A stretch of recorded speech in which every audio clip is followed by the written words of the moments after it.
Imagine standing barefoot on the blood-soaked soil of Africa's battlefields, where thousands of warriors charge relentlessly, screaming war cries that shatter the silence and ignite primal fear.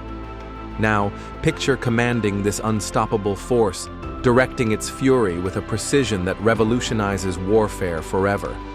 This isn't a scene from fiction. It is the real-life legacy of one man whose name alone conjures images of unstoppable power and strategic brilliance: Shaka Zulu. A warrior whose tactics didn't just win battles. They rewrote the rules of engagement and shaped an empire feared across Africa. But what exactly made Shaka's tactics so terrifyingly effective? And how did one warrior transform the very fabric of African combat? Born around 1787, Shaka entered a world of chaos, tribal warfare, and violent rivalries. His father, Senzangakona, was the chieftain of the small Zulu clan, and his mother, Nandi, was cast aside, leaving Shaka to grow up amid ridicule and hardship. These harsh early experiences didn't break him. They forged him into a relentless warrior, driven by a vision of power and unity never before seen. From an early age, Shaka understood that warfare wasn't merely about brute force. It was about psychology, intimidation, and above all, innovation. Traditional African warfare of his time consisted of loosely structured skirmishes involving throwing spears at long distances, where actual physical confrontation was rare. Battles were ceremonial, structured, and largely symbolic. Victory decided by whoever withdrew first rather than outright annihilation. But Shaka Zulu saw warfare differently. He envisioned a disciplined, ferocious army that fought hand to hand, crushing opponents decisively and leaving no doubt of victory. At the heart of this transformation was his radical redesign of weaponry and tactics. Shaka discarded the traditional long-throwing spear known as the assegai in favor of a shorter stabbing spear he named the iklwa, a name mimicking the gruesome sound it made when plunged and withdrawn from the enemy's body. Unlike the assegai, the iklwa forced his warriors into close combat, ensuring every encounter ended decisively. The psychological impact of facing a Zulu warrior armed with such a brutally effective weapon was overwhelming. Enemies quickly learned to fear the disciplined terror of Shaka's troops. Yet, weapon innovation was just the beginning. Shaka's most famous tactical invention was his bullhorn, or buffalo horns formation, an ingenious battle strategy still studied by military historians today. Imagine the scene. At the start of battle, the center of Shaka's force, the chest, advanced toward the enemy, holding their position, intentionally drawing the enemy's full focus. Meanwhile, two flanking units, the horns, swiftly moved around both sides of the enemy, enveloping them from behind. Finally, a reserve unit, the loins, waited at the rear, reinforcing the chest or horns as needed. This strategy was brutally efficient, enabling Shaka to surround and annihilate opposing forces with alarming consistency. Enemies caught in this trap found themselves encircled, disoriented, and ultimately slaughtered. The bullhorn formation was more than just effective. It was psychologically devastating. Entire tribes surrendered without fighting upon recognizing the formation, knowing that resistance meant certain death. But tactics alone don't explain Shaka's incredible victories. His transformation extended deep into army organization and training methods. Shaka believed battles were won long before warriors stepped onto the battlefield. He created rigorous physical training programs designed to produce highly disciplined soldiers capable of marching barefoot over long distances and charging swiftly into battle. These Zulu warriors trained daily under extreme conditions: long forced marches, intense combat simulations, and endurance exercises. Soldiers who showed weakness or cowardice faced execution. Shaka made sure that each warrior who stepped onto the battlefield was hardened, fearless, and ready to die for the Zulu nation. To cement loyalty and build cohesion, Shaka introduced age-based regimental systems called amabutho. Warriors were grouped by age, forming tightly knit units whose camaraderie and fierce rivalry inspired legendary bravery. This system not only encouraged soldiers to fight harder to avoid shame among their peers, but also simplified command structures, ensuring efficient communication during combat. These regiments became the backbone of Zulu society, fostering unity, identity, and pride, essential ingredients in Shaka's unstoppable military machine. Shaka's campaigns were swift, relentless, and devastating. His armies moved with unprecedented speed, covering vast territories rapidly to catch enemies off guard. Speed became another of Shaka's key tactics. Quick, decisive strikes left opponents no chance to prepare defenses or mount effective counterattacks. He mastered guerrilla tactics as well, striking unexpectedly, retreating swiftly, and returning again, further disorienting and exhausting enemy forces. Through psychological warfare, he amplified the myth of Zulu invincibility, ensuring tribes trembled at mere whispers of their approach. The results of Shaka's strategic genius were stunning. In just a decade, he transformed the small Zulu tribe into an empire that dominated the southern part of Africa. Rival clans were conquered or absorbed, and tribes across the region united under Zulu rule or fled in terror. His power extended throughout present-day South Africa, Mozambique, Swaziland, and Zimbabwe, reshaping the political landscape entirely. Yet, despite such remarkable success, Shaka's tactics also sparked intense violence, known historically as the Mfikane, a period of chaos marked by warfare, migrations, and widespread suffering, reshaping southern Africa in ways still visible today. Shaka's influence didn't just end with his victories. His methods set a template for warfare that extended beyond Africa's borders. European colonial powers later confronted Zulu forces directly, discovering firsthand the brutal effectiveness of Shaka's legacy.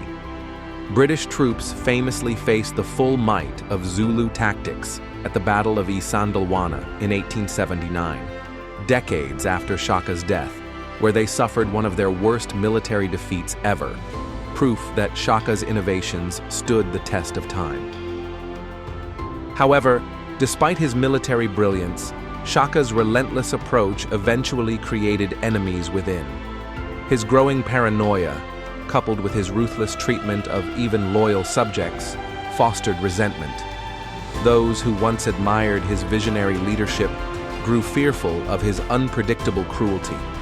In 1828, Shaka was assassinated by his half-brothers Dingani and Malangana, bringing an abrupt and violent end to his life. Yet even in death, Shaka's impact was undeniable.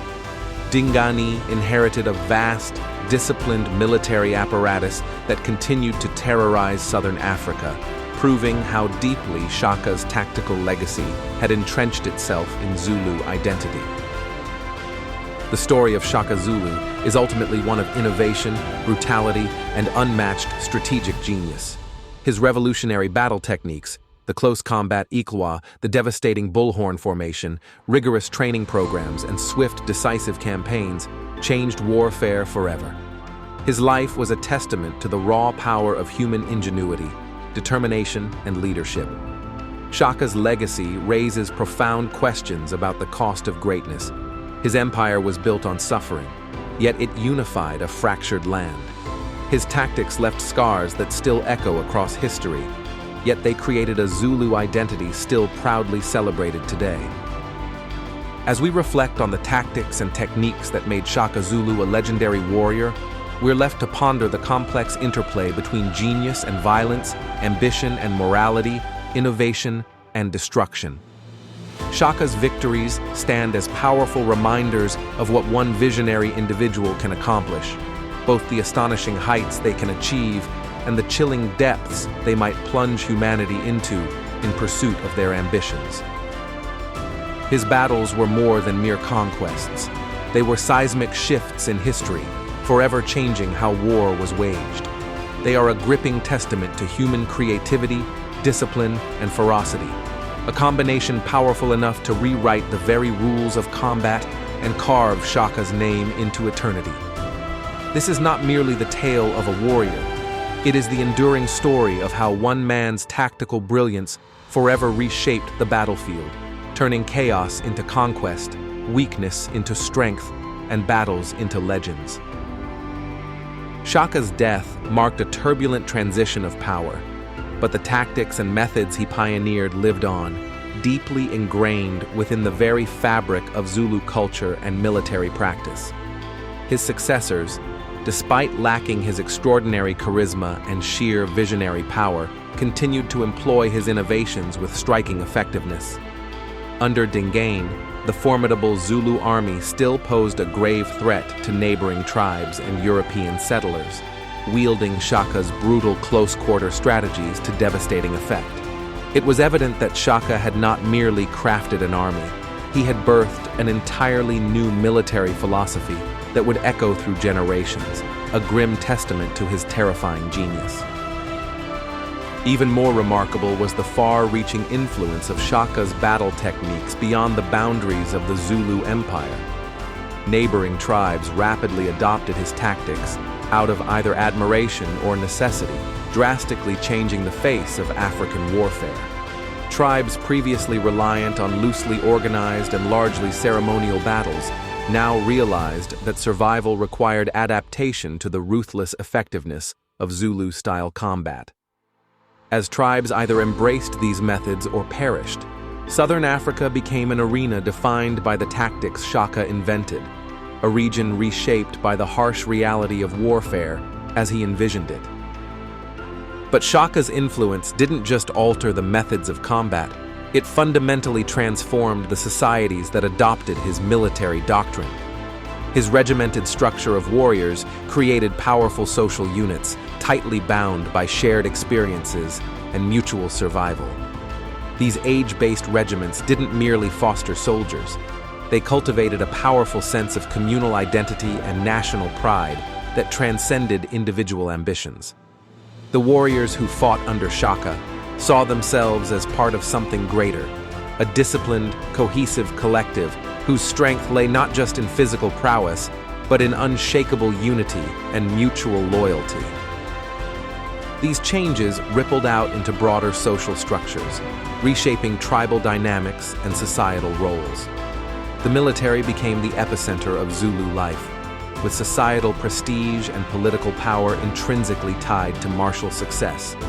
Families proudly sent their sons to join the Amabutho, knowing that their honor, and by extension the families, depended on their performance as warriors. The Zulu warrior culture fostered by Shaka elevated courage, strength, and discipline as paramount virtues, deeply embedding martial values into the societal consciousness, thus ensuring that his military philosophy endured long after his death. Perhaps most astonishingly, the echoes of Shaka's genius reached even into the tactics of European military strategists who later encountered Zulu forces. The British Empire, at the height of its colonial ambitions, faced the Zulus in the Anglo-Zulu War of 1879. During the devastating defeat at Isandlwana, British officers witnessed firsthand the formidable efficiency of Shaka's tactics. This encounter prompted rigorous analyses of Zulu warfare, deeply influencing British military doctrines. European strategists meticulously studied the Zulus' close-quarter combat techniques, the psychological components of their warfare, and their swift and disciplined movement, incorporating elements into their own strategic manuals. Thus, in a striking irony, Shaka's tactical genius came full circle, directly impacting Western military strategy and teaching European powers invaluable lessons in warfare. But Shaka's story is not solely one of military triumph and lasting influence. It is also deeply human, marked by complex contradictions. His tactical genius undeniably revolutionized warfare, yet his brutal methods created an era of unprecedented violence and suffering across southern Africa. The Mfecane, the era of widespread displacement and conflict, triggered largely by his aggressive expansion, led to devastating consequences. tribal disintegration, mass migrations, starvation, and untold human misery. Entire communities vanished or were permanently displaced, changing demographics and cultural landscapes permanently. Shaka's ruthless pursuit of power left deep scars, vividly illustrating the human cost that often accompanies greatness. Yet despite this brutality, or perhaps because of it, Shaka remains a compelling, enigmatic figure whose legacy challenges simplistic interpretations. Was he a ruthless conqueror driven by ambition, or a visionary whose harsh methods were necessary for unity and survival? History offers no easy answers, reflecting instead the complex dualities of human nature and power. It is precisely this complexity, this interplay between brilliance and brutality, that makes Shaka's legacy endlessly fascinating and intensely relevant, resonating deeply with our eternal struggle to understand the nature of leadership and power. Today, the memory of Shaka Zulu endures vividly, immortalized not only in history books, but in cultural narratives, popular media, and oral traditions that continue to pass his story from generation to generation. Films, novels, and countless retellings emphasize different aspects of his legacy: warrior, king, innovator, tyrant, each capturing a facet of his multifaceted persona.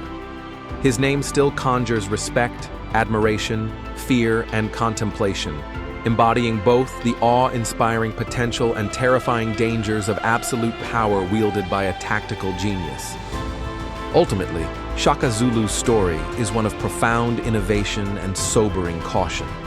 It challenges us to recognize the extraordinary power of strategic vision, the far-reaching implications of tactical innovation, and the ethical complexities inherent in military leadership. Shaka's life and tactics serve as compelling reminders of humanity's limitless capacity for invention and its equally boundless potential for destruction. As we continue to explore his legacy, we confront essential questions about power, responsibility, and the price societies must pay for revolutionary change, questions that remain hauntingly relevant today, making Shaka's tactical brilliance not only historical but timeless.